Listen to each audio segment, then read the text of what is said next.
নরেন্দ্র মোদীকে বাংলাদেশ সফরে আমন্ত্রণ জানালেন প্রধানমন্ত্রী। দ্বিপাক্ষিক বন্ধন আরও দৃঢ় করতে একসাথে কাজ করার প্রত্যয়।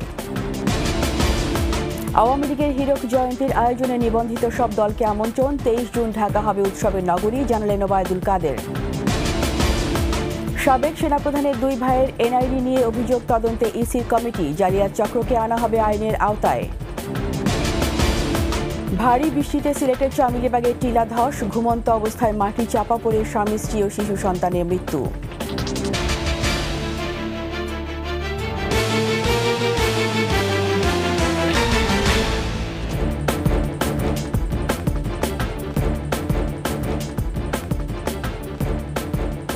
শুনছিলেন ফার্স্ট সিকিউরিটি ইসলামী ব্যাংক পিএলসি সংবাদ শিরোনাম। আমন্ত্রণ রাত 11টার 21 সংবাদের সাথে আছি আমি রীতা চৌধুরী। দর্শক, 21 টেলিভিশনের সংবাদ একসাথে সরাসরি দেখতে পাবেন আমাদের ফেসবুক পেজ www.facebook.com/2124 অনলাইনে। এছাড়া সংবাদ আরও থাকছে। ভূমিহীন মুক্ত হচ্ছে সমুদ্র জনপদ কক্সবাজার। কাল শেষ ধাপে 3 উপজেলায় 261টি পরিবারকে জমির দলিল দেবেন প্রধানমন্ত্রী শেখ হাসিনা।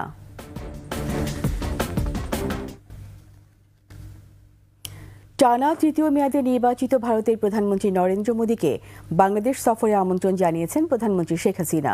মোদীর শপথ গ্রহণের পর রাষ্ট্রপতি ভবনে একান্ত বৈঠকে দুই দেশের বন্ধনকে আরও দৃঢ় করতে নতুন সরকারের সাথে কাজ করার আন্তরিক আগ্রহ ব্যক্ত করেন প্রধানমন্ত্রী।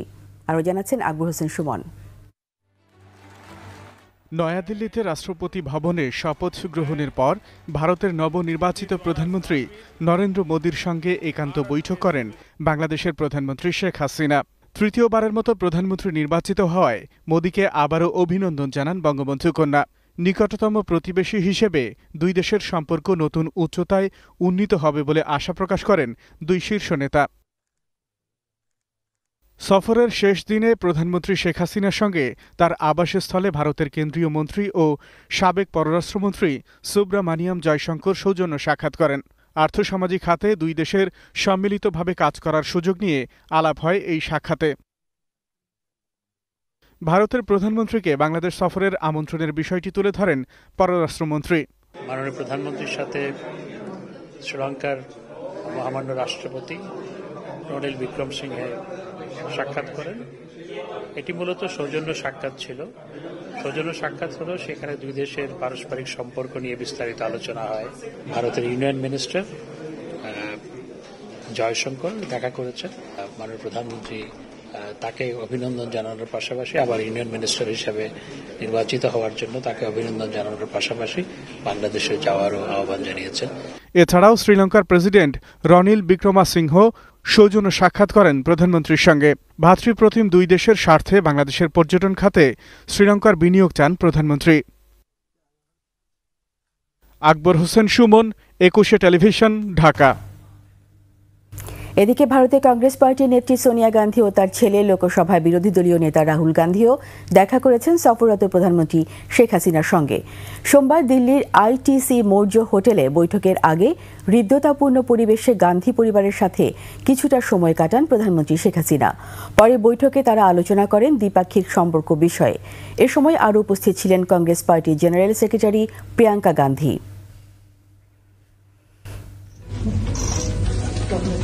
Seeing you after a long time.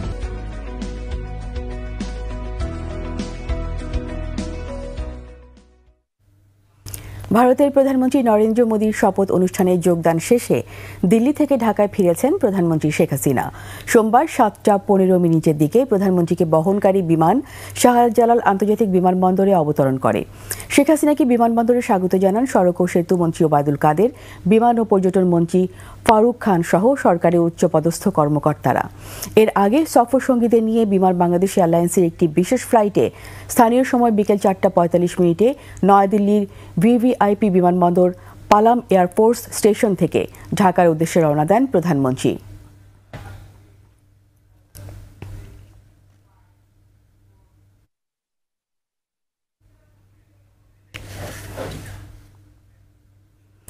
সারা দেশে প্রায় 6 লাখ ভূমিহীন ও গৃহহীন পরিবারের মধ্যে কক্সবাজারে আশ্রয়নের ঘর পাচ্ছে 4,926টি পরিবার। এর মধ্যে শেষ ধাপে কাল 261টি গৃহহীন পরিবারের হাতে ঘরের জমির দলিল তুলে দেবেন প্রধানমন্ত্রী শেখ হাসিনা। আর এর মধ্য দিয়ে সমুদ্র শহর কক্সবাজার হতে চলেছে গৃহ ও ভূমিহীন মুক্ত জেলা। এদিকে ঘরের সাথে দক্ষতা অনুযায়ী আয়ের সুযোগ আর মৌলিক চাহিদা পূরণের পথ পেয়ে সুবিধা বঞ্চিত মানুষগুলো পেয়েছে নতুন করে বাঁচার সুযোগ। কক্সবাজার থেকে তপু শাহিনের ক্যামেরায় আরও জানাচ্ছেন ফারজানা শোভা। আয়েশা সিদ্দিকা 13 বছরের এই মেধাবী মিষ্টি মেয়েটির একটি স্বপ্ন ছিল মাথার উপরে এক টুকরো ছাউনি, আর ওসমান গনির স্বপ্ন ছিল বাগান করার। বঙ্গবন্ধু কন্যার দেয়া জমি ও বাড়িতে ফল ফুলের বাগান সাজিয়েছে তারা। অবশেষে স্বপ্ন ধরা দিয়েছে তাদের কাছে। মাটির করে তাকে ধরেন একটা ঘূর্ণিঝড় হচ্ছে, একটু ভয় লাগে মনে, তো ভেঙে যাবে ওরকম। ধরেন এখানে আসছে একটু ট্রেন আসছে, তারপরে ইটের আছে, তাই বই করে না এখানে একটু ভালো। আম গাছ লাগাইছি, কাঁঠাল গাছ লাগাইছি, কলা গাছ লাগাইছি, শাক সবজি গাছ লাগাইছি।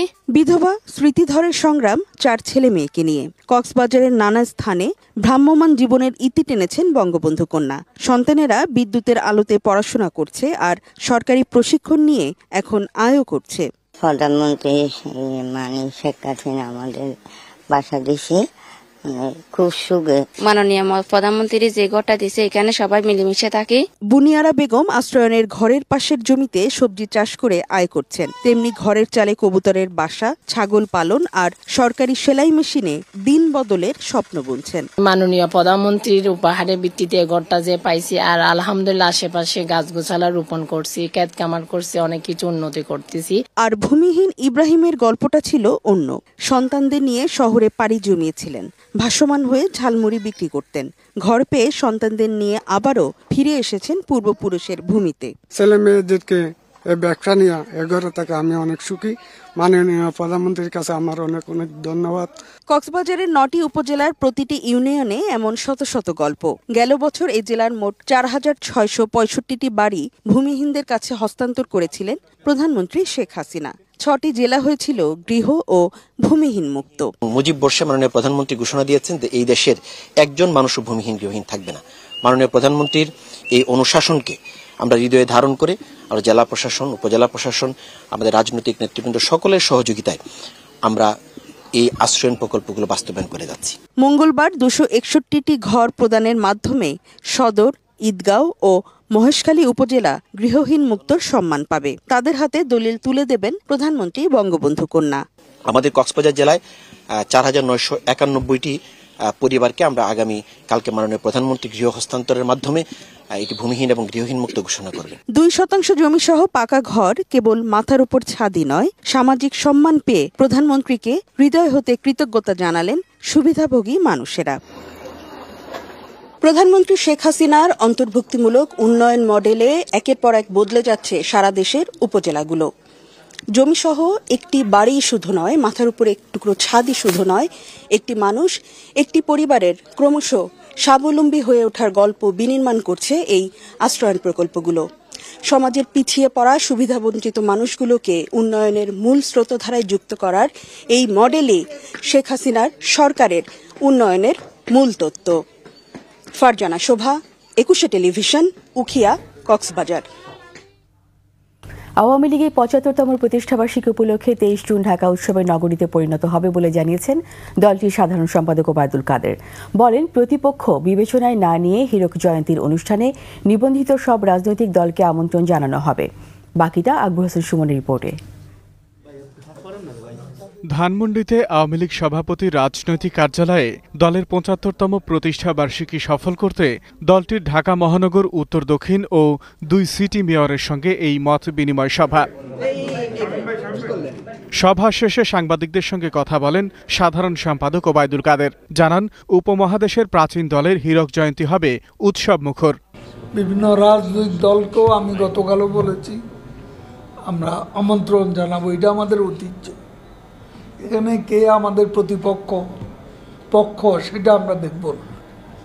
রাজনৈতিক দল হিসেবে নিবন্ধিত যে দলগুলো আছে সব দলকে আমরা আমন্ত্রণ।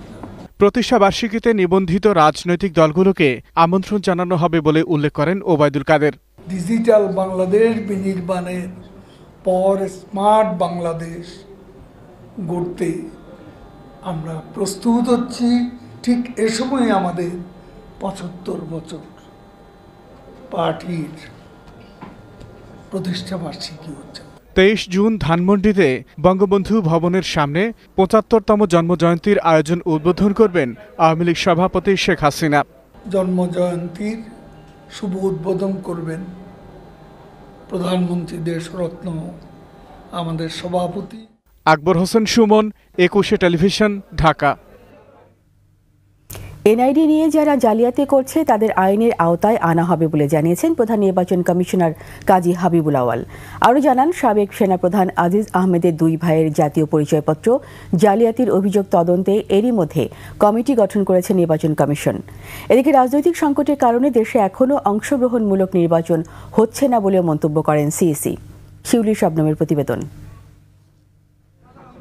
নির্বাচন ভবনে কমিশন বিটের সংগঠন reporters forum for election and ডেমোক্রেসির উদ্যোগে RFED টকে কথা বলেন প্রধান নির্বাচন কমিশনার কাজী হাবিবুল আওয়াল। বিভিন্ন আইন ও বিধিবিধান রয়েছে।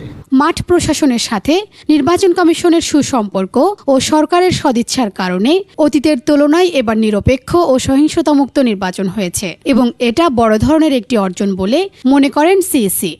সহিংসতার মাত্রা অনেকটা নেমে এসেছে বা কম হয়েছে। তবে বাংলাদেশের গণতন্ত্র এখনও পরিপক্ক সুসংহত হয়নি উল্লেখ করে সিইসি বলেন, যে কোনো মূল্যে জিততে হবে, প্রার্থীদের এই সংস্কৃতি থেকে বের হতে হবে, পরাজয় মেনে নেওয়ার শিক্ষা গ্রহণ করে সেবার মনোভাব নিয়ে জনগণের কাছে যেতে হবে। ভারতকে আমি বলছি ম্যাচিওর ডেমোক্রেসি, প্রায় ৮০ বছর ধরে সাস্টেইন ডেমোক্রেসি, সেখানে গণতন্ত্র কাজ করেছে, কোনো রকম সামরিক শাসন অমন কোনো কিছু হয়নি। সিইসি বলেন, রাজনৈতিক অচলাবস্থা নিরসন না হওয়ায় সব দলের অংশগ্রহণে অন্তর্ভুক্তিমূলক ভোট হচ্ছে না। দলগুলোর মধ্যে সংলাপ সৌহার্দ্যের অভাব এখনও বিদ্যমান। তবে এইসব বিরোধের সুরাহা করা কমিশনের কাজ নয়। যদি দেশের একটা অন্যতম প্রধান দল বলে আমরা নির্বাচনে অংশগ্রহণ করব না, এবং যদি করে না থাকে, তাহলে যে প্রত্যাশিত যে ইনক্লুসিভনেস, সেটা অন্তর্ভুক্তিমূলক, আমি অংশগ্রহণ বলবো না, অংশগ্রহণ, জনগণের অংশগ্রহণ আছে, ভোটারদের অংশগ্রহণ আছে, অনেকের অংশগ্রহণ থাকে বিভিন্নভাবেই, কিন্তু প্রতিদ্বন্দ্বিতায় যে অংশগ্রহণ সেটাকে আমরা পলিটিক্যাল বলি। পলিটিক্যাল অংশগ্রহণটা সেদিক থেকে নিঃসন্দেহে ঘাটতি ছিল। যে প্রযুক্তির ফাঁক ফোকরে যারা এনআইডি নিয়ে জালিয়াতি করছে তাদের আইনের আওতায় আনা হবে বলে জানান তিনি। নির্বাচন গণতন্ত্রকে কতটা সংহত করবে সেটা ভালো বুঝবেন আমাদের জাতীয় সংসদ, তারাই ভালো বুঝবেন। এছাড়া গণতন্ত্রকে এগিয়ে নিতে ইভিএম গুরুত্বপূর্ণ ভূমিকা পালন করবে মন্তব্য করে সিইসি বলেন, কমিশনের সুপারিশ থাকবে ইভিএমকে যাতে আরও আধুনিক ও সহজ উপায়ে ব্যবহার করা যায়। প্রথম অনেক অনাস্থা, অনেক মামলা হয়েছে, কিন্তু শেষ পর্যন্ত ভারতের যে ইভিএম, এখন নির্বাচন নিয়ে কোনো রকম বিতর্ক ভারতে হয় না। শিউলি শবনম, ২১শে টেলিভিশন, ঢাকা। সাবেক আইজিপি বেনজির আহমেদের বিরুদ্ধে অভিযোগে তদন্ত হচ্ছে এবং পুলিশ বাহিনী দায়িত্ব পেশাদারিত্বের সাথে পালন করে যাচ্ছে বলে মন্তব্য করেছেন পুলিশের মহাপরিদর্শক চৌধুরী আবদুল্লাহ আল মামুন। সকালে সিলেটে পুলিশ অফিসার্স মেসের উদ্বোধন শেষে আইজিপি আরও বলেন, পুলিশের মনোবলও অক্ষুণ্ণ আছে। একসময় তথাকথিত সোর্স নির্ভর পুলিশিং হতো উল্লেখ করে পুলিশ প্রধান বলেন, পুলিশিং যে একটা বিজ্ঞান সেটা এখন প্রতিষ্ঠিত। যে কোনো ঘটনার পুলিশের বিভিন্ন ইউনিট রহস্য উন্মোচনের প্রতিযোগিতায় নামে।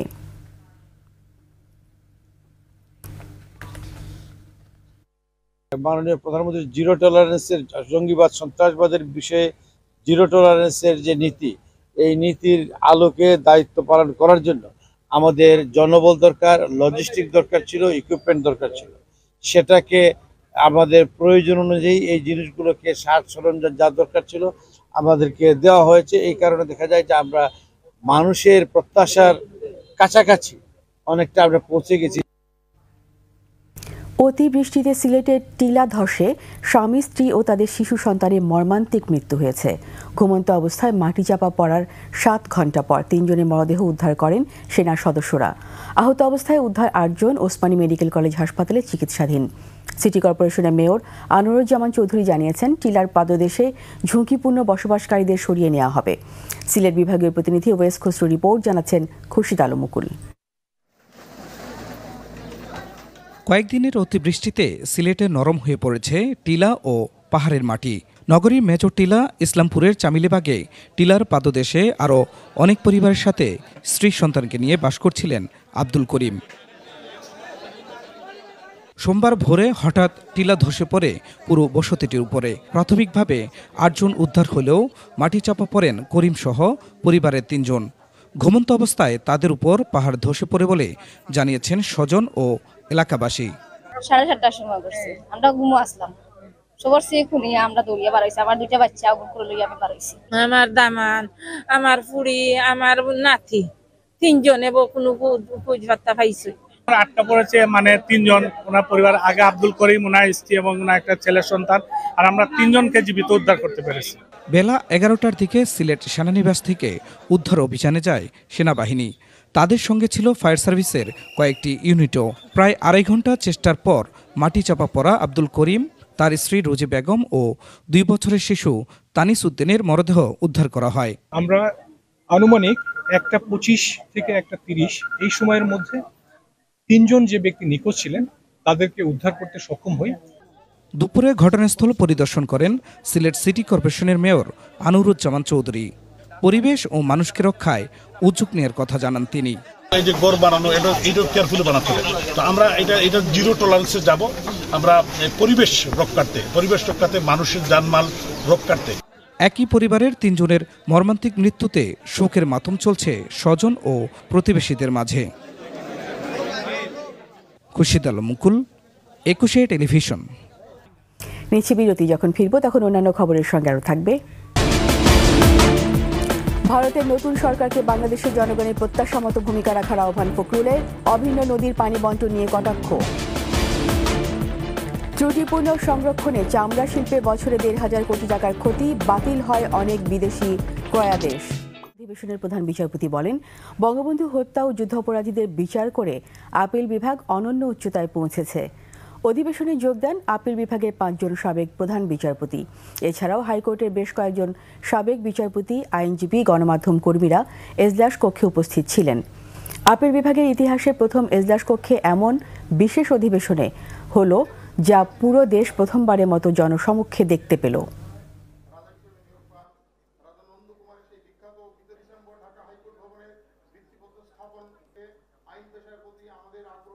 আদালত তথা প্রধান বিচারপতির এজলাস নানান মাত্রায় সুসজ্জিত হয়ে উঠেছে। আমরা বিশ্বাস করি এই আয়োজন নতুন দিনের সূচনা মাত্র। এর মধ্য দিয়ে বাংলাদেশের অধস্তন আদালতগুলোর ভৌতম কাঠামোর উন্নয়ন নতুন করে প্রাণ পাবে আশা করি।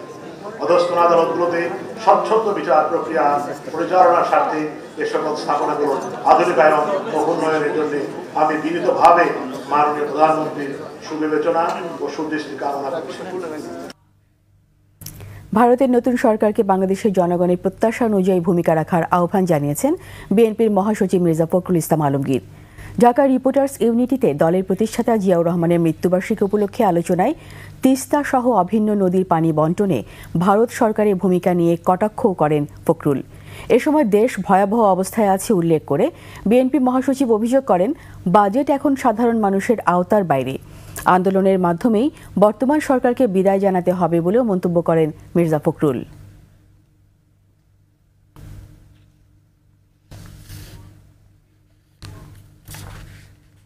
ভারত আমাদের প্রতিবেশী দেশ, নিঃসন্দেহে আমাদের অত্যন্ত প্রভাবশালী প্রতিবেশী দেশ। আমরা ভারতের নতুন সরকারের কাছে একটাই আশা করব যে তার দেশে যেভাবে জনগণ তাদের প্রতিনিধি নির্বাচন করতে পারে, এখনো তাদের নির্বাচন কমিশন যেভাবে স্বাধীনভাবে কাজ করতে পারে, ভারতের সরকার জনগণের যে প্রত্যাশা বাংলাদেশের মানুষের, সেই প্রত্যাশাকে তারা মর্যাদা দেবেন এবং সেইভাবেই তারা বাংলাদেশের সঙ্গে সম্পর্ক গড়ে তুলবেন। যথাযথভাবে পশুর চামড়া না ছাড়ানো ও ত্রুটিপূর্ণ সংরক্ষণের কারণে বছরে 1,500 কোটি টাকার ক্ষতি হচ্ছে বলে জানিয়েছে বাংলাদেশ ট্যানার্স অ্যাসোসিয়েশন BTA। সংগঠনটির নেতারা বলছেন, পশু জবাইয়ের পর মাংস নিয়ে ব্যস্ত থাকায় দীর্ঘ সময় চামড়া ফেলে রাখা হয়, এতে গুণগত মান কমে যায়। অনেক ক্ষেত্রে বিদেশি ক্রেতারা অর্ডারও বাতিল করেন এই কারণে। তৌহিদুর রহমানের রিপোর্ট। কাঁচা চামড়ার বড় যোগান আসে কোরবানির ঈদকে কেন্দ্র করে। বাংলাদেশ ট্যানার্স অ্যাসোসিয়েশন বলছে, এবছর দেশে 90 থেকে 95 লাখ পশু কোরবানি হতে পারে। কিভাবে অবাঞ্ছিত কাটাছেঁড়া এড়িয়ে কোরবানির পশু থেকে চামড়া সংগ্রহ করা যায় তা নিয়ে সচেতনতা বাড়াতে বাণিজ্য মন্ত্রণালয় ও ট্রেনার্স অ্যাসোসিয়েশনের যৌথ কর্মশালা। বক্তারা বলেন, পশু জবাই, চামড়া ছাড়ানো এবং সংরক্ষণে আরও যত্নশীল হতে হবে। ছুরিটা হবে ধারালো কিন্তু একটু ভুতা মাথা, যেন সহজেই চামড়ার গায়ে না লাগে। লেট কিউরিং অথবা ইনঅ্যাডিকুয়েট কিউরিং, এই দুইটা কারণে লবণ যদি কম দেয় বা নিম্নমানের লবণ ব্যবহার করে তাহলে চামড়া ঠিকভাবে সংরক্ষণ বা কিউরিং হবে না এবং এতে চামড়া পচে যাবে। কেবল ত্রুটিপূর্ণ চামড়ার জন্য গোটা খাতটি ক্ষতিগ্রস্ত হচ্ছে বলে জানান সংশ্লিষ্টরা। বলেন, ত্রুটি থাকায় কিছু ক্ষেত্রে বিদেশি ক্রেতারা চামড়া ফেরত পাঠান। ক্ষতিগ্রস্ত যখন হয় তো সব সেক্টরের লোকে ক্ষতিগ্রস্ত হয়। এই লেস কাটটা একদম ইন্টারন্যাশনাল শুরু করা লোকাল পন্থ সবারই মাথা ব্যথা হয়ে গেছে। দেশে প্রচুর লবণ উৎপাদন হলেও ঈদকে সামনে রেখে দাম বাড়ছে অভিযোগ করে বিটিএ চেয়ারম্যান পশুবাহী পরিবহনে চাঁদাবাজি বন্ধের দাবি জানান। রিজার্ভ বাড়াতে মানসম্মত চামড়ার প্রতি গুরুত্ব দেন তিনি। আমাদের অজ্ঞতার কারণে আমরা কিন্তু মাংস নিয়ে সবাই ব্যস্ত থাকি, কিন্তু চামড়াটাকে আমরা একটা কোনায় ফেলে রাখি। এই যে ফেলে রাখার কারণে 5-6 ঘন্টা 7 ঘন্টা 8 ঘন্টা আমরা চলে যায়, অতিবাহিত হয়। এর ফলে দেখা যায় যে প্রায় 1,500 কোটি টাকার ক্ষতির আমরা সম্মুখীন হই। জাতীয় সম্পদ হিসেবে চামড়ার মান রক্ষায় সবাইকে সচেতন হওয়ার তাগিদ দেন বাণিজ্য মন্ত্রণালয়ের কর্মকর্তারাও। যেটা যে একটা সময় থাকে যে এই সময়ের মধ্যে এই জিনিসটাকে প্রক্রিয়াজাত করতে হবে। তৌহিদুর রহমান, 21 টেলিভিশন, ঢাকা। কক্সবাজারে উখিয়া রোহিঙ্গা ক্যাম্পে সন্ত্রাসী গ্রুপ আরসা এবং আরএসওর মধ্যে সংঘর্ষ, গোলাগুলিতে নিহত হয়েছে 3 জন। সকালে উখিয়ার ক্যাম্প 4 এক্সটেনশনে এই ঘটনা ঘটে। APBN এর অধিনায়ক অতিরিক্ত ডিআইজি মোহাম্মদ ইকবাল জানান, আধিপত্য বিস্তারকে কেন্দ্র করে ক্যাম্প 4 এক্সটেনশনে হামলা চালায় আরসা সন্ত্রাসীরা। এ সময় আরএসও আরসার মধ্যে গোলাগুলি ও সংঘর্ষ হয়। পরে আরসার সন্ত্রাসীরা গুলি করে এবং কুপিয়ে 3 রোহিঙ্গা ইলিয়াস, ইসহাক ও ফিরোজ খানকে হত্যা করে। এ সময় গুরুতর আহত হয় 7 জন।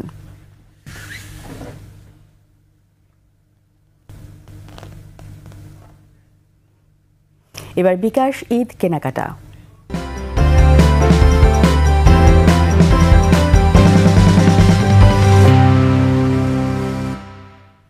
নগদ অর্থ বহনে ঝামেলা থেকে বেরিয়ে এসে এখন টেস্টি ট্রিটে খাবারের দাম পরিশোধ করা যাবে বিকাশে। সাথে পাওয়া যাবে 10% ছাড়। মিনালা দিবা রিপোর্ট। নানা ধরনের স্ন্যাক্স আর বাহারি খাবারের সমারোহ নিয়ে এসেছে জনপ্রিয় ব্র্যান্ড টেস্টি ট্রিট। প্রতিষ্ঠানটির কারওয়ান বাজার আউটলেটে উৎসব ও জন্মদিনের কেক সহ মিলছে কুকিজ, বিস্কুট, ডেজার্ট সহ ঝাল ও মিষ্টি জাতীয় নানা খাবার। আরও আছে ক্যাপাচিনো, লাতে, আমেরিকানো সহ নানা ধরনের কফি। আছে কালোজাম, ক্রিম জাম, পাতা চমচম, পোড়াবাড়ি চমচম, ব্ল্যাক টোস্ট। মুখরোচক খাবারে আছে বার্গার, পিৎজা, বিভিন্ন রকম রোল, ডোনাটস সহ বিভিন্ন ক্রোকারিজ আইটেম। ডেজার্টের মধ্যে সুইট, বিভিন্ন ধরনের সুইট আছে। ইয়োগার্ট, আমাদের ব্লুবেরি ইয়োগার্টটা অনেক পপুলার। দেন আমরা নতুন ইন্ট্রোডিউস করেছি বেভারেজের একটা কিছু অংশ, যেখানে আপনি রিফ্রেশিং বলেন, নারিশিং বলেন এবং আর কি মকটেল জাতীয় ড্রিঙ্কস। সে সঙ্গে আমরা কফি বিন সাপ্লাই করছি এবং কফি সেন্ড করে থাকছি। শুধু আউটলেটই নয়, অনলাইনেও আছে খাবার অর্ডারের ব্যবস্থা। টেস্টি ট্রিটে খাবারের দাম বিকাশে পরিশোধ করলেই ক্রেতারা পাচ্ছেন সর্বনিম্ন 500 টাকা পেমেন্টে 10% ছাড়। টেস্টিতে খাচ্ছি, খাই আমি টাকা দেওয়া লাগছে না, বিকাশ থেকে পেমেন্ট করে দিচ্ছি। ক্যাশব্যাক পাইলে ভালো লাগে, খরচটা বাঁচে, সাশ্রয় হয়। বিকাশের এমন উপহারে ক্রেতাদের পাশাপাশি খুশি বিক্রেতারাও। বিকাশে ক্যাম্পেইনটা হচ্ছে সর্বনিম্ন 500 টাকা পেমেন্টে 10% ডিসকাউন্ট পাচ্ছেন। কুপন অ্যাড করতে হবে D5, সর্বোচ্চ 200 টাকা পাবেন, একদিনে 100 টাকা পাবেন। মানুষ পেমেন্ট করছে বিকাশে, সারা ভালোই পাচ্ছে। অফারটি চলবে ঈদ পর্যন্ত। মিনালা দিবা, 21 টেলিভিশন, ঢাকা। এই ঈদে দেশ জুড়ে কেনাকাটার ফুর্তি হবে শুধু বিকাশে। সাথে ডিসকাউন্ট কুপন, ইনস্ট্যান্ট ক্যাশব্যাক। সময় হয়েছে আবার একটি সংবাদ বিরতির। যখন ফিরবো তখন অন্যান্য খবরের সঙ্গে আরও যা থাকবে। নিরাপদ জাহাজ চলাচল নিশ্চিতে চলতি মাসে চালু হচ্ছে 7টি লাইট হাউস, থাকছে কেন্দ্রীয় নিয়ন্ত্রণ কক্ষ। ওয়াশিংটনের রুদ্ধদ্বার বৈঠকে বসতে যাচ্ছেন বাইডেন, নেতানিয়াহু। গাজায় যুদ্ধবিরতি চুক্তির সম্ভাবনা।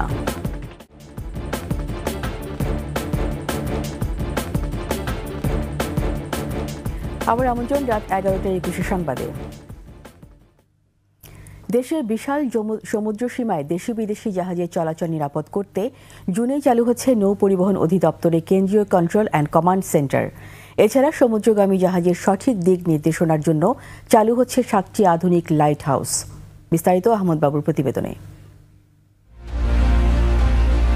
আন্তর্জাতিক আদালতে আইনি লড়াইয়ের পর 2014 সালে 1,18,813 বর্গ কিলোমিটার সমুদ্র সীমা পায় বাংলাদেশ। বিশাল এই সমুদ্রপথে চলাচলকারী বাণিজ্যিক জাহাজের দিক নির্দেশনা ও যোগাযোগ স্থাপনের জন্য নতুন 4টি ও পুরাতন 3টি সহ আধুনিকায়ন করে মোট 7টি লাইট হাউস ও কোস্টাল রেডিও স্টেশন স্থাপন করেছে নৌ পরিবহন অধিদপ্তর। রাজধানীর আগারগাঁওয়ে নৌ পরিবহন অধিদপ্তরে স্থাপন করা হয়েছে কমান্ড অ্যান্ড কন্ট্রোল সেন্টার। কোনো জাহাজ দুর্ঘটনায় পড়লে ভিএসএফ, এমএফএসএফ ও রেডিও অথবা স্যাটেলাইট যোগাযোগের মাধ্যমে এ সেন্টারে বার্তা দিতে পারবেন নাবিকরা। কন্ট্রোল সেন্টার থেকে এসব বার্তা দ্রুত পৌঁছে যাবে নৌবাহিনী অথবা কোস্টগার্ডের কাছে। এখানে স্থাপন করা হয়েছে তথ্য ভাণ্ডার। 10 বছরের নৌ চলাচলের তথ্য সংরক্ষণ করা যাবে এখানে। ইন্টারন্যাশনাল মেরিটাইম ফোরামের সঙ্গে চুক্তি অনুযায়ী সমুদ্রগামী দেশি বিদেশি জাহাজ বাংলাদেশের জলসীমায় বিপদে পড়লে উদ্ধার করতে হবে। সে অনুযায়ী বাংলাদেশে কমান্ড অ্যান্ড কন্ট্রোল সেন্টার স্থাপন করা হচ্ছে। আমরা ঢাকা থেকে মনিটর করতে পারবো যে দেশি বিদেশি জাহাজগুলো কোনগুলো আমাদের ওয়াটার দিয়ে চলাচল করছে, তাদের কি অবস্থা আছে, তারা আমাদের টেরিটরি বা ওয়াটারের কোনো ক্ষতি করতেছে কিনা বা তারা কোনো বিপদের সম্মুখীন আছে কিনা। রিয়েল টাইমে জানতে পারবো যে এখানে কোনো জাহাজ বিপদে পড়ছে কিনা, তাদের কি ধরনের সহযোগিতা দরকার। দ্বিতীয়ত যে কাজটা হবে যে ইন্টারন্যাশনালি আমাদের দেশের ভাবমূর্তি আরও অনেক এগিয়ে যাবে। আমাদের এই জলসীমায় যে কোনো জাহাজ, দেশি বিদেশি যে কোনো জাহাজ বিপদে পড়লে আমরা তাদের উদ্ধার করব। সেই যে আন্তর্জাতিক কমিটমেন্টটা, সেটা আমরা এর মাধ্যমে অর্জন করতে যাচ্ছি। সারা বিশ্বে বাংলাদেশি জাহাজগুলোকে এই সেন্টার থেকে নজরদারি করা যাবে। আমরা আশা করি জুনেই এটা শেষ করতে পারবো। তো এই প্রজেক্টের অধীনে 7টি লাইট হাউস এবং কোস্টাল রেডিও স্টেশন এবং Dhaka command and control centre নির্মিত হচ্ছে, যেটা আমাদের প্রধান কার্যালয় হিসেবে ব্যবহৃত হবে। বাংলাদেশ ও দক্ষিণ কোরিয়ার অর্থে প্রকল্পটি বাস্তবায়ন করা হচ্ছে বলেও জানান তিনি। এখানে প্রতিটা জাহাজ বাংলাদেশে আসলে আমরা টাকা পাবো লাইট হাউস ফি হিসেবে। আহমদ বাবু, 21 টেলিভিশন, ঢাকা। এবার বাণিজ্য সংবাদ।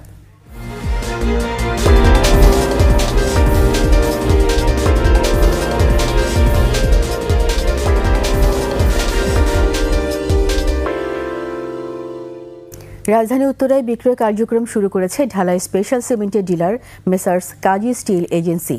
উদ্বোধনী অনুষ্ঠানে উপস্থিত ছিলেন মেঘনা গ্রুপের executive director Khorshed Alam, sales and মার্কেটিংয়ের সিনিয়র জিএম নাসির উল আলম, ব্র্যান্ডের senior GM Kazi Mohiuddin, senior DGM Sudipta Roy, DGM Ziarul Islam, Kazi steel এজেন্সির স্বত্বাধিকারী কাজী মুফাজ্জল হোসেন ও কাজী তজরুল ইসলাম সহ অন্যরা। মেঘনা গ্রুপের অঙ্গ প্রতিষ্ঠান ইউনিক সিমেন্ট ইন্ডাস্ট্রিজ তৈরি করেছে ঢালাই স্পেশাল সিমেন্ট। যে কোনো স্থাপনার ছাদ, বিম ও কলামের জন্য বিশেষভাবে তৈরি এই সিমেন্ট।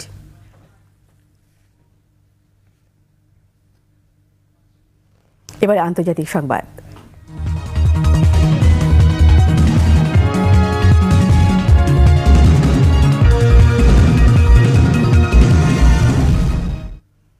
ওয়াশিংটনে ইসরায়েলি প্রধানমন্ত্রী বেনিয়ামিন নেতানিয়াহু এবং মার্কিন প্রেসিডেন্ট জো বাইডেনের রুদ্ধদ্বার বৈঠক হতে যাচ্ছে।